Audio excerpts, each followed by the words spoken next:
Hello विद्यार्थियों, तो आप कैसे हो। मैं रंजीत कुमार आप लोग को आज रासायनिक बलगतिकी यानी फिजिकल केमिस्ट्री के चौथे लेसन रासायनिक बलगतिकी का एक बहुत ही इंपॉर्टेंट टॉपिक लेकर के आया हूं।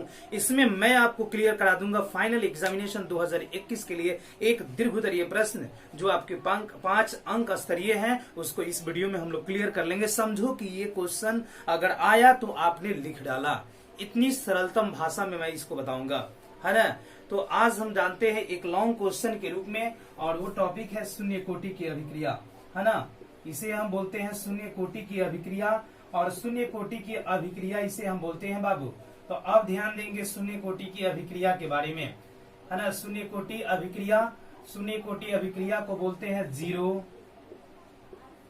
ऑर्डर रिएक्शन, है ना। तो आप जानेंगे बाबू जीरो ऑर्डर रिएक्शन के बारे में, कैसे डिफाइन करेंगे, कैसे हम इसका विश्लेषण करेंगे, कैसे वर्णन करेंगे। तो मैं बता दूं, वैसी शून्य कोटि की अभिक्रिया का डेफिनेशन सबसे पहले हम क्लियर करते हैं। शून्य कोटि की अभिक्रिया क्या है? वैसी अभिक्रिया जिसका वेग अभिकारक के सांद्रण के शून्य घात का समानुपाती होता है।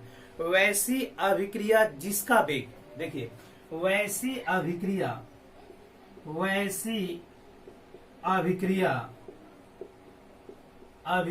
जिसका वेग, वैसी अभिक्रिया जिसका वेग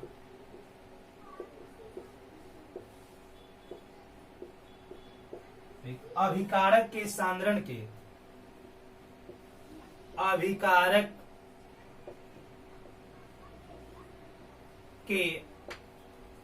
सांद्रण के शून्य घात के समानुपाती होता है।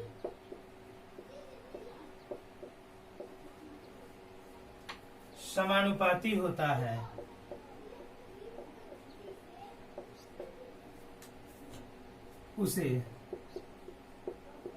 शून्य कोटि की अभिक्रिया कहते हैं।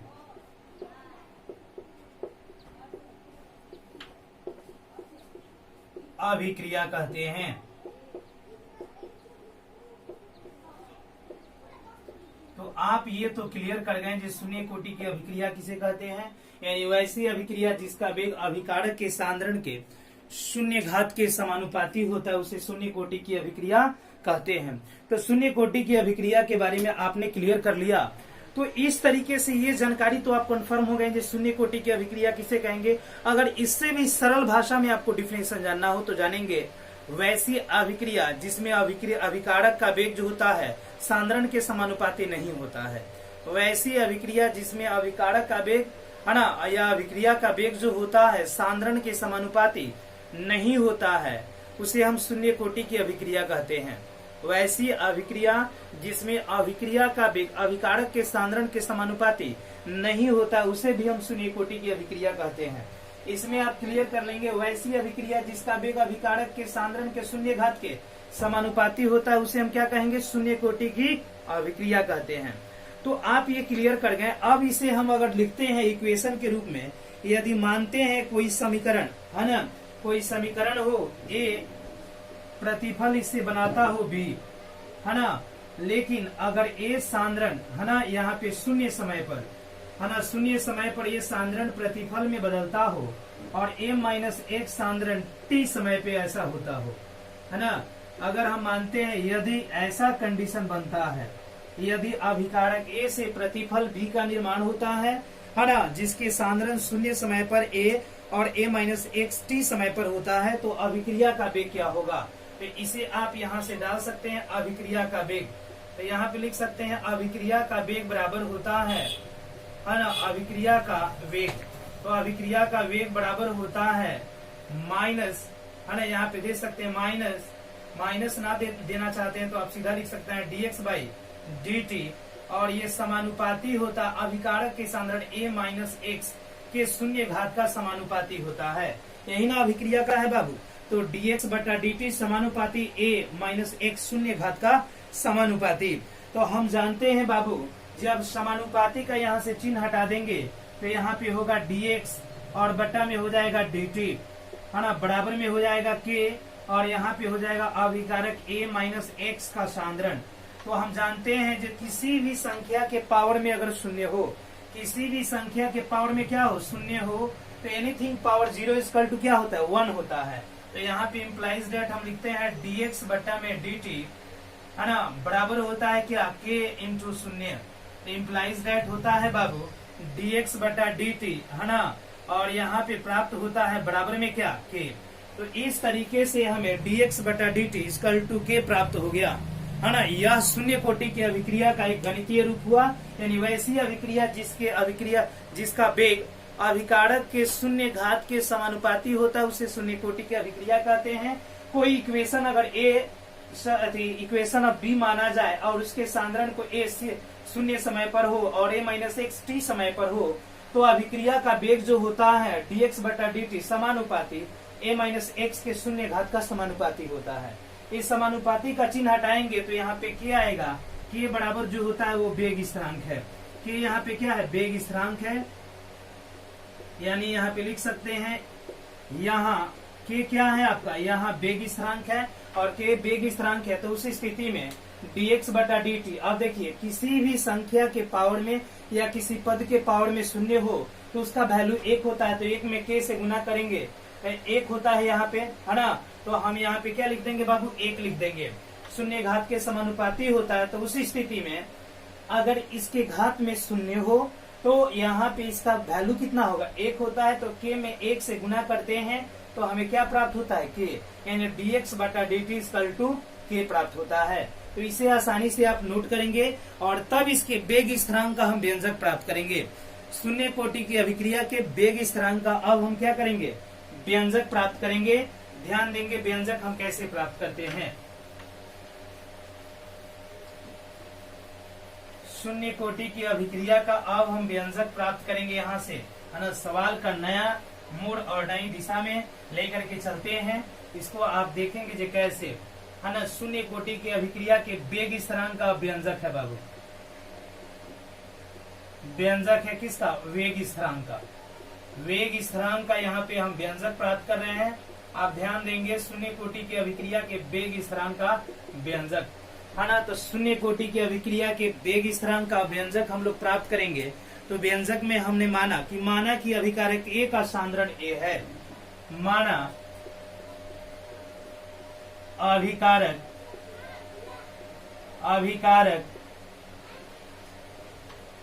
A का सांद्रण A है ना, तथा शून्य कोटि की अभिक्रिया के लिए शून्य कोटि की अभिक्रिया के लिए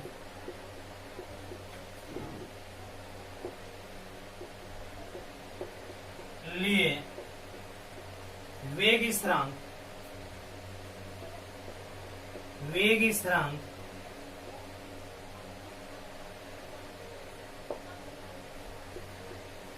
के 0 है ना। तो आप जानते हैं चूंकि अभिक्रिया का वेग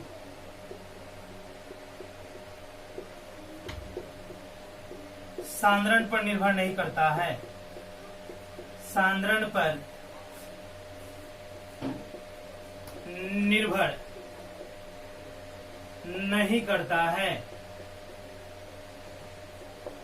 तो हम ये जान गए, जो माना कि अभिकारक A का सांद्रण A और शून्य कोटि की अभिक्रिया के वेग स्थिरांक का मान k0, तो चूंकि शून्य कोटि की अभिक्रिया का वेग A के सांद्रण पर, है ना, A के सांद्रण पर निर्भर नहीं, अभिक्रिया का वेग यहाँ पे आप डाल सकते हैं, अभिक्रिया का वेग A के सांद्रण पर निर्भर नहीं करता है। तो वैसे कंडीशन में अभिक्रिया का वेग क्या होता है बाबू, तो वैसे कंडीशन में अभिक्रिया का वेग तो लिखते हैं, इसलिए अभिक्रिया का वेग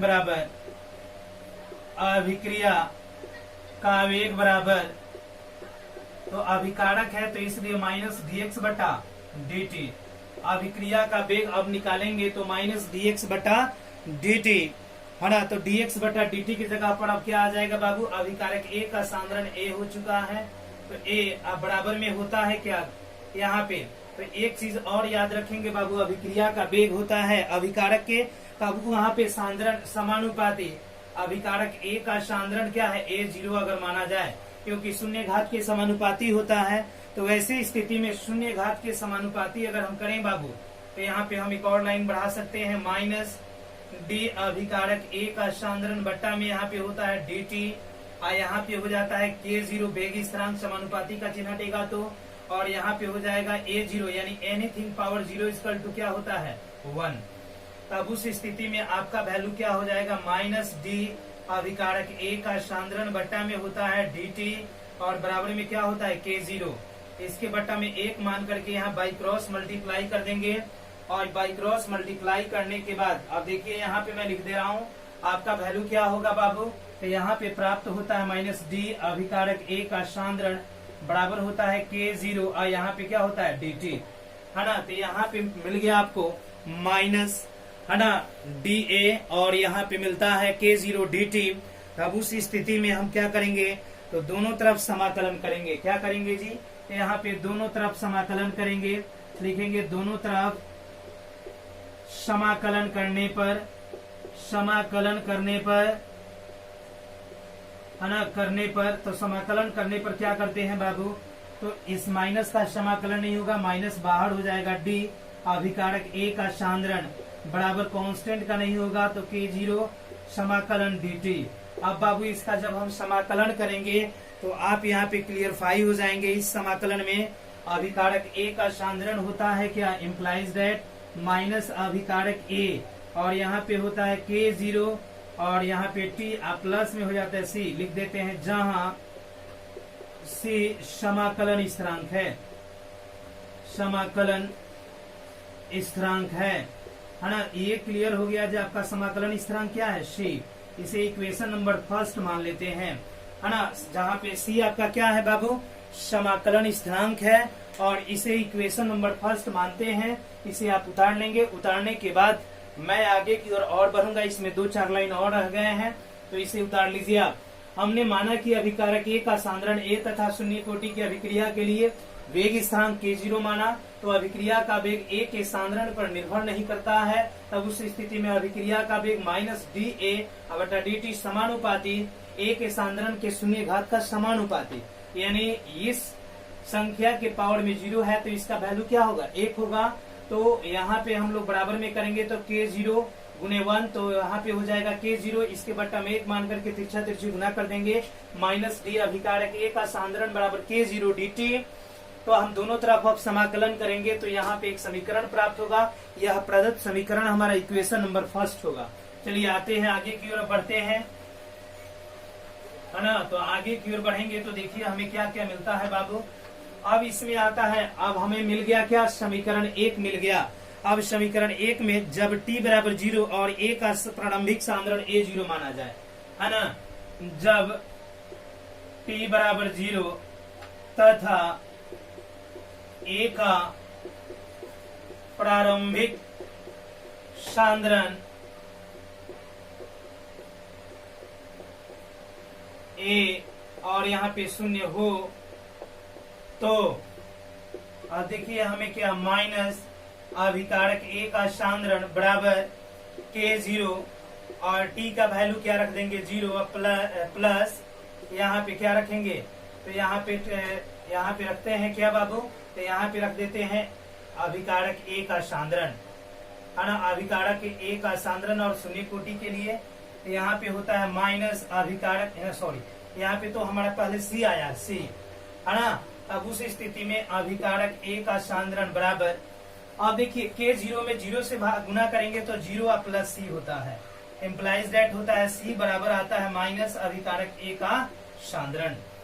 अब c का वैल्यू लिखते हैं, c का मान समीकरण 1 में रखने पर, c का मान समीकरण 1 में रखने पर, अब देखिए बाबू समीकरण 1 में रखने पर हमें क्या प्राप्त होता है, यहाँ पे हम क्लियरफाई करते हैं। समीकरण 1 हमारा जो है यहाँ पे रहने देते हैं अभी, तो समीकरण 1 है इंप्लाइज दैट माइनस ए अभिकारक ए का सांद्रण बराबर K0T या प्लस में C। अब C के वैल्यू को रख दो बाबू, तो C का वैल्यू आ चुका है ना, C का वैल्यू आ चुका है। यहाँ पे प्रारंभिक सांद्रण देखिए, हम लोग प्रारंभिक सांद्रण में यहाँ पे थोड़ा सा मिस्टेक किए हैं, इसको सुधार लेंगे। हाँ, प्रारंभिक सांद्रण A0 है, A0 है तो यहाँ पे भी A0 होगा। तो अब यहाँ पे आते हैं माइनस अभिकारक A का सांद्रण बराबर K0T प्लस में C के जगह पर हम क्या रखेंगे, माइनस अभिकारक A के सांद्रण शून्य कोटि के लिए। अब यहाँ पे देखिए माइनस अभिकारक A का सांद्रण करते हैं बाबू, ये करेंगे ना, तो जब करेंगे तो यहाँ पे होगा क्या, K0 है ना, और यहाँ पे T का T हो जाएगा। अब दोनों में से हम यहाँ पे क्या किए, जो माइनस को यहाँ पे बाहर निकाल लेते हैं। ध्यान दीजिएगा, यहाँ से माइनस को बाहर निकालेंगे तो हो जाएगा K0T, अब माइनस की जगह पर यहाँ पे प्लस हो जाएगा अभिकारक A के सांद्रण के शून्य घात। अब ये माइनस से आप माइनस को कैंसिल कर देंगे, करेंगे ना, तो अब यहाँ पे क्या करेंगे, अभिकारक A का सांद्रण बराबर होगा K0T है ना, और ये भी किस में होगा बाबू, तो यहाँ पे माइनस लिए हैं तो यहाँ पे माइनस कॉमन रहेगा और यहाँ पे माइनस आ जाएगा, और प्लस में क्या होता है बाबू, अभिकारक A के सांद्रण शून्य घात।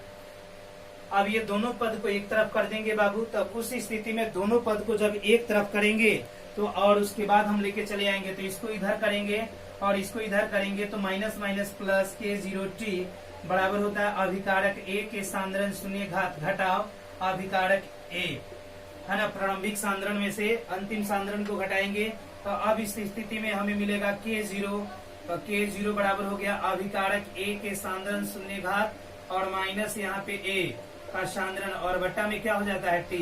ये होता है शून्य कोटि की अभिक्रिया के वेग स्थिरांक का व्यंजक, यह होता है शून्य कोटि की अभिक्रिया के वेग स्थिरांक का व्यंजक। तो इस तरीके से हम आसानी से सरलतम रूप में आसानी से चाहेंगे तो शून्य कोटि की अभिक्रिया के वेग स्थिरांक का व्यंजक प्राप्त कर सकते हैं। तो इसे आप नोट करेंगे, एक दो बार बनाएंगे, कहीं भी कठिनाई हो तो बेशक आप कमेंट करके जरूर पूछेंगे है ना। तब तक के लिए धन्यवाद, और फिर हमारी मुलाकात अगले वीडियो में है ना, और बहुत ही बेहतर टॉपिक के साथ होगी। तब तक के लिए आप इंतजार करें अगले वीडियो का, और इसे आप देखेंगे जरूर। कहीं भी प्रॉब्लम हो तो आप कमेंट जरूर करेंगे। धन्यवाद।